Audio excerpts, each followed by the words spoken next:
à tous, donc là on revient sur notre deuxième vidéo. Donc nous avons travaillé sur la notion d'argument et sur la notion d'angle orienté. Donc on va voir le lien qu'il va y avoir entre les deux.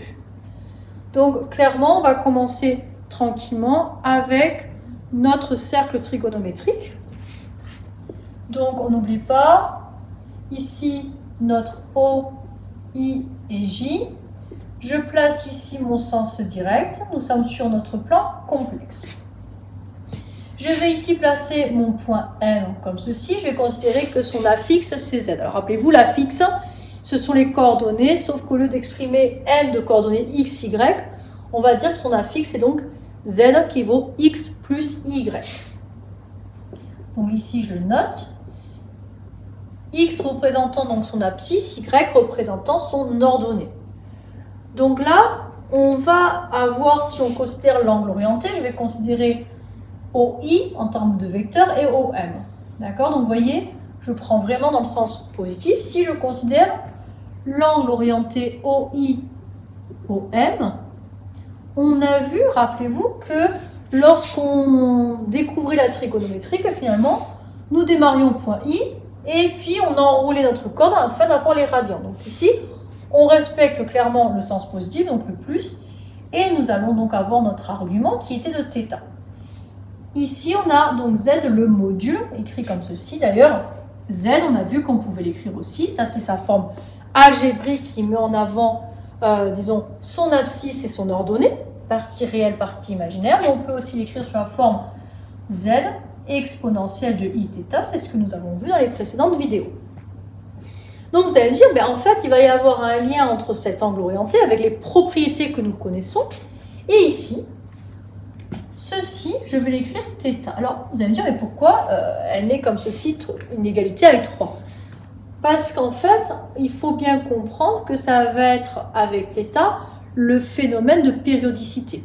En effet, exponentielle de pi, congrue de pi. Ça veut dire que on a ce phénomène de périodicité de 2π où nous revenons exactement au même emplacement.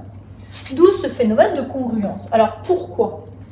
Imaginons si je fais Z fois exponentielle de I de π, c'est-à-dire que si je rajoute un argument de 2π, je vais avoir donc module de Z, d'accord, fois EIθ fois exponentielle de I de π. Quand ça se multiplie, que savons-nous? En fait, nos exposants vont s'additionner. On va avoir du θ plus 2π. Je mets ici le i en facteur. Or, qu'est-ce que je sais? Exponentielle de i de π, c'est donc cosinus de 2π plus i sinus de π. Et bien en fait, rappelez-vous que exponentielle de i de π, c'est égal à 1. D'où ce phénomène de périodicité que l'on retrouve tous les 2π. Donc on voit clairement qu'on va avoir un lien entre nos angles orientés et notre notion d'argument. Alors ici on l'a appelé θ, rappelez-vous que nous allons l'écrire aussi argument de Z. Donc ici, on va avoir ce lien très fort de marquer que finalement OI, OM va être égal à ce qu'on appelle l'argument de Z. Ah, mais ça nous permet de revenir à nos propriétés sur l'argument qui va respecter finalement les propriétés de l'exponentielle complexe. L'exponentielle étant les propriétés des puissances. Multiplication d'exposants va s'additionner et ainsi de suite. Donc on va regarder concrètement ce qui se passe avec tout ce qu'on a vu sur les angles orientés. Alors ici, le premier point qu'on voit lorsqu'on travaille sur les angles orientés, c'est notamment la relation de Schall. Je vais par exemple rajouter un point N d'affixe Z', comme ceci. Si je considère l'angle orienté, d'accord, pensez bien à votre sens direct, OI, OM, plus ici OM, ON, donc vous voyez, il est ici. Ici OM, ON, d'après notre relation de Schall, qu'est-ce qu'on va avoir? En fait, c'est comme si on faisait directement l'angle OI, ON. D'accord? Donc là, c'est clairement lié à la relation de Schall. Donc ça se traduit comment? En termes d'argument, finalement. comment on va exprimer ces différents angles. Alors celui-là, ici, ça c'est l'argument de Z. Donc là, ça va être finalement cet angle-là. Comment va-t-on l'exprimer? Alors ça où ça devient intéressant, c'est que l'angle OM, vous êtes d'accord avec moi que par résolution d'équation, ça sera l'angle orienté OI, ON. Et là, je fais une simple résolution d'équation. L'opposé de l'addition étant la soustraction. Moins, ici, OI, ici, OM. Ah, ça commence à être intéressant. Vous allez voir pourquoi. Donc là, il va se passer quoi? On va avoir ici, ceci, c'est quoi? C'est tout cet angle-là. On a vu précédemment, c'était lié à l'argument donc de la fixe de n, d'accord, qui est ici, on a dit z', donc ça sera l'argument de z', moins, ici on a vu que c'était l'argument de z, je vous invite à regarder le début de la vidéo. Bien sûr, on est toujours sur du modulo de pi, ça va sans dire.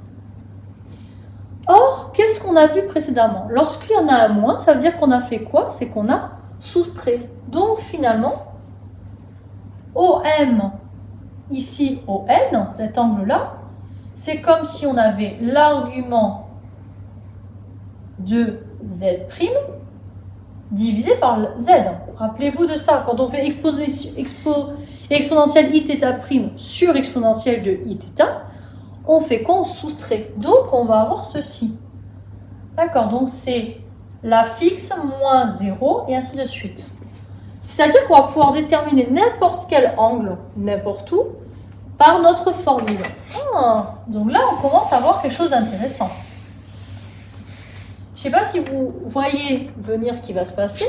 Ça va être une formule qui va être très importante. Si on considère maintenant l'angle